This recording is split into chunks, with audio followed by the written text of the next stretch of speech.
Assalamualaikum warahmatullahi wabarakatuh. Ya, oke, guys and girl, dimanapun juga kalian berada. Ya, kita lanjut kembali mata kuliah kita, Sistem Informasi Manajemen. Ya, kayak gitu. Kalau sebelumnya kita ngomong terkait manajemen, hal ini kita bakalan ngomong terkait organisasi kayak gitu. Jadi secara sederhana, ya, organisasi itu merupakan kumpulan orang yang melakukan sebuah kegiatan untuk mencapai sebuah tujuan yang sudah direncanakan sebelumnya, gitu ya. Ya paling enggak gini, kita hidup ya kayak itu. Di manusia itu tidak akan bisa hidup sendiri di tengah-tengah masyarakat. Artinya dia itu atau kita itu ya berharap adanya bantuan dari orang lain, dari pihak lain gitu ya. Jadi manusia itu adalah makhluk sosial. Kalau ngomong itu teringat apa yang dikatakan Plato ya. Jadi hakikat hidup manusia itu adalah bergantung satu sama lain gitu kan. Apa?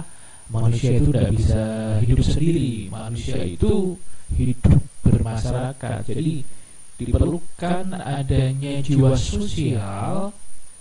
Ya, hal itu tentu saja akan membuat ini ya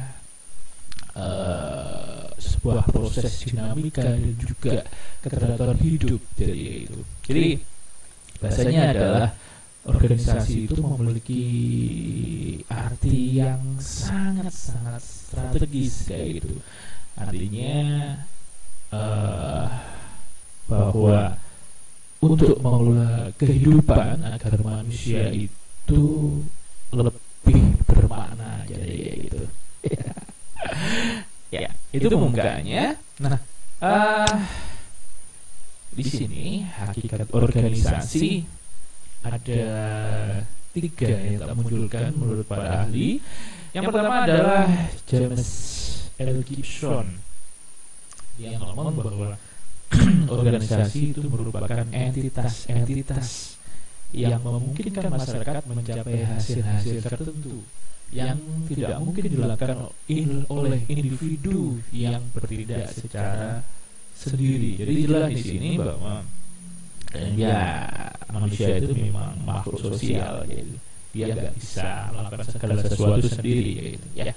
Kemudian Minardi itu ngomong kalau organisasi itu sistem yang terdiri atas aneka macam elemen dan subsistem. Di mana subsistem manusia itu merupakan subsistem terpenting. Masing-masing subsistem saling berinteraksi untuk mencapai tujuan-tujuan organisasi. Jadi saya pikir di sini sudah jelas bahwa ya untuk mencapai tujuan itu kita harus saling berinteraksi, ya. Jadi gitu. Udah Rifai ngomong bahwa organisasi itu adalah wadah yang memungkinkan masyarakat dapat meraih hasil yang sebelumnya tidak dapat dicapai oleh individu secara sendiri. Jadi organisasi itu merupakan suatu unit terkoordinasi yang terdiri atas setidaknya 2 orang berfungsi mencapai satu sasaran tertentu atau serangkaian sasaran. Jadi itu adalah hakikat dari organisasi, ya. Selanjutnya unsur-unsur organisasi apa aja? Di sini ada menyeluruh, ya. Jadi menyeluruh itu ini ya, artinya dia itu mencakup unsur-unsur penting, baik vertikal dari atas maupun horizontal dari atas bawah atau horizontal dari kiri ke kanan, sehingga Jadi semuanya itu bisa memadukan berbagai kebijakan dan juga pelaksanaan serta berbagai sumber yang berguna bagi pelayanan bimbingan dan konseling. Artinya ya saya menyeluruh kayak gitu. Nah, sebenarnya adalah sederhana ini adalah jarak antara penetapan kebijakan dan upaya pelaksanaan itu enggak terlalu panjang. Artinya keputusan itu atau sebuah keputusan itu dapat dengan cepat diambil, tapi tentu saja melalui pertimbangan yang cermat dan pelaksanaan layanan atau kegiatan bimbingan dan konseling itu terhindar dari urusan birokrasi yang nggak penting. Jadi simpel, tidak ada yang birokratis. Jadi gitu. Nah, bahasanya hampir dengan ini ya. Ini yang lagi ramai adalah dengan undang-undang cipta kerja kayak gitu ya. Bahwa kalau dengan adanya undang-undang cipta kerja ini mempermudah bagi para investor yang mau masuk ke Indonesia atau bahkan orang Indonesia sendiri yang mempunyai duit itu tidak perlu membuat sebuah perusahaan di luar. Banyak loh ya orang Indonesia itu yang kaya tapi dianya itu mendirikan perusahaan di Cina, kemudian juga di Vietnam. Kenapa? Karena tidak terlampau berit-berit ya. Itu untuk mengajukan sebuah izin itu tidak terlampau sulit. Yang penting kamu punya dana, punya uang, izin selesai. Nah, di Indonesia enggak. Di Indonesia itu cukup ruwet. Karena untuk mengajukan izin itu perlu orang-orang khusus. Nah, kalau izinnya goal, kita harus ngasih uang ke itu bahasanya ya bahasa rente ya gitu. Nah, dengan adanya sisi positif dari undang-undang cipta kerja ini adalah sistem rente itu tidak ada. Ya, jadi kalau kamu punya modal, punya ya izin, dirikan perusahaan, udah selesai. Tidak terlampau istilahnya berbelit-belit urusannya kayak gitu. Ya. Ada pernah gini sahabat saya itu dia itu ini ada sebuah proyek yang dia ikuti ya itu membangun sebuah jalan aspal kayak gitu ya. Ini pengalaman teman saya ceritakan, mudah-mudahan juga bisa menjadi ini. Nah, dalam itu kan ada tender ya. Nah, di dalam sebuah misalnya enaknya apa ya, kabupaten ya. Itu diadakan sebuah tender untuk membuat jalan raya itu. Nah, ada seseorang kemudian atau perusahaan itu menang tender. Ya, ini tentu menang tender. Nah, dari tender ini perusahaan ini tidak melakukan apapun dan diberikan kepada perusahaan lain, tetapi dengan mengurangi biayanya. No, ya ini sebuah pengalaman. Artinya saya bisa bercerita ini karena teman saya, sahabat karib saya terjun ke situ. Artinya kalau dia mau menjalankan itu berarti dananya sudah dipotong. Nah, inilah yang pihak pertama yang menang ini namanya adalah rente. Dia tanpa kerja, dia sudah dapat uangnya, kemudian yang melaksanakannya hanya dananya dipotong. Nah, ini kan makanya kalau jalan-jalan rusak dan lain sebagainya ini ya karena prosesnya kayak gitu, ada pengurangan. Nah, salah satu hal bahwa undang-undang cipta kerja salah satu tujuannya adalah memotong birokrasi ini ya biar itu cepat ya gitu. Oke, lanjutkan. Kok jadi ngomongnya di situ ya. Kemudian luas dan terbuka. Jadi luas dan terbuka itu adalah mudah dimasukkan dan upaya yang pengembangan yang berguna bagi pelaksanaan tugas organisasi dari gitu ya. Jadi yang semuanya itu nanti mau bermuara pada kepentingan seluruh organisasi atau perusahaan. Jadi mau dimasukkan gitu ya. Selanjutnya adalah berlangsungnya kerja sama. Jadi menjamin berlangsungnya kerjasama sehingga ya kan semua unsur dalam ini, semua unsur yang ada itu saling menunjang ke semua upaya itu dikoordinasikan agar lancar dan berhasil jadi gitu ya. Jadi punya kerjasama lah gitu. Nah, soalnya berlangsungnya pengawasan, penilaian dan upaya ini jelas merupakan upaya tindak lanjut sehingga perencanaan, pelaksanaan dan penilaian program itu bisa berkualitas dan dapat diteruskan kayak gitu ya. Nah, selanjutnya itu unsur-unsur organisasi, kemudian kita lanjut ke tujuan organisasi. Ya, tujuan organisasi. Yang pertama sudah jelas, itu adalah untuk mencapai sebuah keuntungan. Jadi ini adalah sebuah kekuatan atau motivasi ya bagi para pengusaha atau wira swastawan tentunya. Ya jelas untuk memberikan sebuah CP, sebuah PT, sebuah ini adalah untuk memperoleh keuntungan. Soalnya adalah pelayan pada pelanggan. Ini artinya penyediaan nilai ekonomis yang dibutuhkan. Ya, ini barang dan jasa. Bahwa tujuannya organisasi adalah untuk ini keberadaan organisasi bisnis kayak gitu. Nah, soalnya adalah tanggung jawab sosial. Artinya bahwa wira swastawan itu punya kode etik dan moral ya. Jadi dia punya tanggung jawab sosial bahwa tentu saja ketika memberikan perusahaan mencapai keuntungan dan lain sebagainya itu dia harus bertanggung jawab kepada masyarakat. Misalnya ya hajat hidup lah tetangga tempat perusahaan itu didirikan kayak gitu ya, diangkat dulu kan daripada orang-orang yang jauh. Tentunya yang dipilih ini adalah orang-orang yang punya kemampuan, punya skill dan spesifikasi yang dibutuhkan oleh sebuah perusahaan itu. Nah, manajemen dalam organisasi ini berkaitan erat. Artinya gini, manajemen itu berkaitan erat dengan organisasi. Ya, kalau kita ngomong misalnya itu Griffin dalam bukunya ngomong bahwa organisasi itu adalah sekelompok orang yang bekerja sama dalam struktur dan koordinasi tertentu gitu ya. Yang tentunya tujuannya adalah untuk mencapai sebuah tujuan.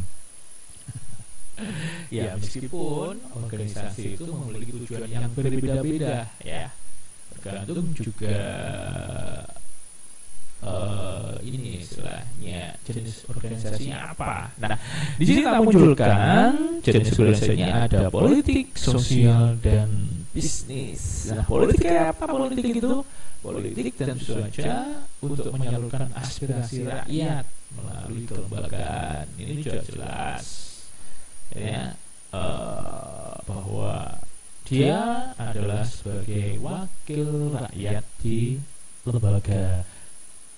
Diharapkan ya benar-benar bisa menyerap aspirasi rakyat ya kayak gitu. Nah, soalnya adalah organisasi sosial gitu. Jadi ini adalah menjawab aspirasi melalui pemberian sumbangan, pelatihan, kemudian macam-macam lah ya.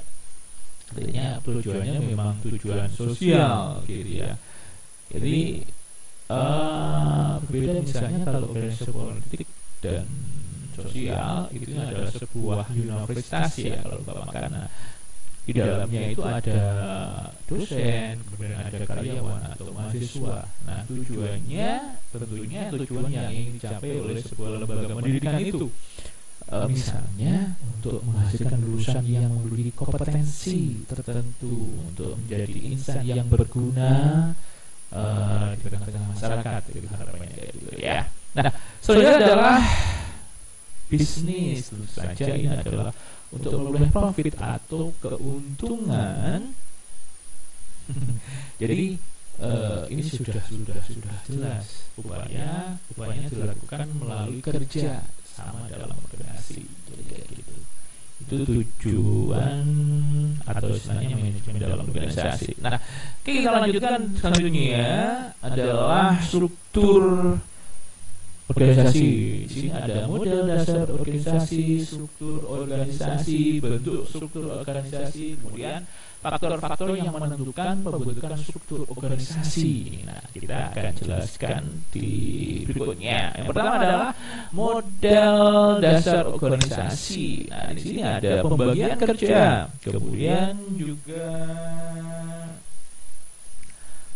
manajer dan bawahan atau rantai perintah. Tipe pekerjaan yang dilaksanakan, pengelompokan segmen pekerjaan dan tingkatan manajemen. Misalnya ya kalau pembagian kerja itu misalnya ya orang itu, person itu bertanggung jawab terhadap spesialisasinya. Artinya dia kerja di bagian apa, berarti dia istilahnya ya bertanggung jawab terhadap itu gitu. Kemudian manajer atau bawahan, jadi ini rantai perintah ya, di sini menunjukkan hubungan wewenang dan tanggung jawab atasan, bawahan dan seluruh organisasi kayak gitu. Jadi kalau tipe pekerjaan ya tanggung jawab bidang yang berbeda itu harus dilakukan. Ya. Pengelolaan segmen-segmen pekerjaan ini sudah jelas, artinya dia bekerja di bidang apa. Atau misalnya dalam sebuah perusahaan, apakah dia bagian pemasaran, bagian produksi, bagian ngurusi manajemen karyawan, HRD dan sebagainya, jadi gitu. Nah, kata manajemen paling tidak di sini akan ngomong terkait manajer dan bawahan ya. Atasan dan bawahan. Masih ingat kan kalau di dalam sebuah perusahaan atau lembaga itu ada manajer tingkat top manajemen, kemudian middle manajemen, setelah itu juga ada lower manajemen, jadi kayak gitu. Nah, selanjutnya adalah struktur organisasi. Jadi struktur organisasi ini menggambarkan bagian-bagian atau posisi-posisi serta tanggung jawab dari perorangan dalam organisasi yang berbentuk bagan atau kerangka. Berarti ini adalah garis, mungkin garis instruksi, garis tanggung jawab, dan sebagainya. Jadi ini perlu diperjelas dalam sebuah organisasi ya gitu. Karena apa? Dengan sesuatu jelas itu kita mudah melakukan sesuatu, kemudian apa yang kita lakukan itu tidak tumpang tindih dengan yang lain. Karena apa? Ada kejelasan dari itu. Nah, selanjutnya adalah bentuk-bentuk struktur organisasi. Ada sederhana, birokrasi, dan metrik. Jadi sederhana, wewenang terpusat, departementalisasi itu rendah, rendah di luas. Jadi yang simpel. Kalau birokrasi ada aturan dan ketentuan formal, tugas-tugas dikelompokkan per departemen, tentang kendali sempit, pengambilan keputusan mengikuti rantai komando, dan ini yang macam-macam lah. Terlalu, kalau mau Indonesia ya terlalu birokratis gitu, artinya tidak apa ya, istilahnya berbelit-belit gitu bahasanya ya. Nah, kemudian nanti ada garis wewenang ganda menggabungkan departementalisasi fungsional dan produk. Misalnya ini kita temukan di maskapai penerbangan, rumah sakit dan universitas kalau yang menarik ini ya. Oke, kita lanjut lagi. Yang selanjutnya adalah faktor-faktor yang menentukan pembentukan struktur organisasi. Ya, di situ ada strategi organisasi untuk mencapai tujuan, kemudian teknologi yang digunakan, anggota yang terlibat atau karyawan. Setelah itu juga ukuran organisasi. Nah, bisa kita jelaskan di sini. Oke. Jadi begini. Faktor yang menentukan itu yang pertama adalah strategi organisasi untuk mencapai tujuan. Artinya ada standar di situ. Jadi strategi itu akan menjelaskan aliran memenang dalam sebuah perusahaan atau juga aliran kerja hal ini sangat dipengaruhi oleh strategi, sehingga apabila sebuah strategi berubah, itu struktur organisasi juga berubah. Jadi kayak gitu ya. Kemudian teknologi ini juga berperan penting, misalnya untuk memproduksi sebuah barang-barang atau jasa ya. Misalnya perusahaan mobil yang menggunakan teknologi industri massal, kemudian dengan standarisasi atau spesialisasi yang tinggi, kemudian perusahaan pakaian jadi yang mengutamakan perubahan mode. Ini tentunya berbeda jadi gitu ya. Nah, itu anggota yang terlibat berarti di sini adalah karyawan, bagaimana kemampuan, setelah itu cara berpikir anggota, kebutuhan mereka, kerjasama mereka, itu semua harus diperhatikan kayak gitu. Kebutuhan manajer dalam membuat sebuah keputusan, perlunya juga jalur-jalur komunikasi, wewenang, hubungan antara satuan kerja itu di sini penting kayak gitu ya. Kalau ukuran organisasi ini adalah satuan-satuan kerjanya itu akan membawahi struktur organisasi. Semakin besar sebuah ukuran organisasi, maka akan semakin kompleks dan harus dipilih bentuk struktur yang paling tepat. Jadi kayak gitu. Nah, kita lanjutkan lagi ke pengendalian, ya, pengendalian perencanaan dan pengendalian organisasi. Ya, di sini contohkan perencanaan organisasi, misal perencanaan produksi, rekrutmen karyawan, penjualan produk baru, perencanaan anggaran. Jadi misalnya di sini kalau ingin melebarkan sebuah pesawat, ingin membuat sebuah produksi, maka perlu ada rekrutmen karyawan atau enggak, perlu beli alat yang baru atau enggak. Jadi macam-macam itu. Kemudian bagaimana menjualnya produk baru itu, terus anggarannya berapa, contohnya itu. Kemudian untuk tujuan perencanaan organisasinya, misalnya selain ini adalah untuk perlindungan, misalnya meminimasi risiko atau efektif, kesepakatan, terkoordinasi atau aktif, dan misalnya adalah keuntungan perencanaan organisasi. Jadi kayak gitu ya. Jadi artinya ya, kalau segala sesuatunya terstruktur, terencana, maka ini kemudian insya Allah akan meminimalisir sebuah kegagalan. Jadi kayak gitu ya. Selanjutnya ini ya, pengendalian organisasi. Pengendalian itu berarti controlling. Controlling ini penting, artinya dengan adanya ini berarti adalah mengawasi mutu ya. Jadi agar sesuai dengan rencana, target, dan standar kinerja kayak gitu.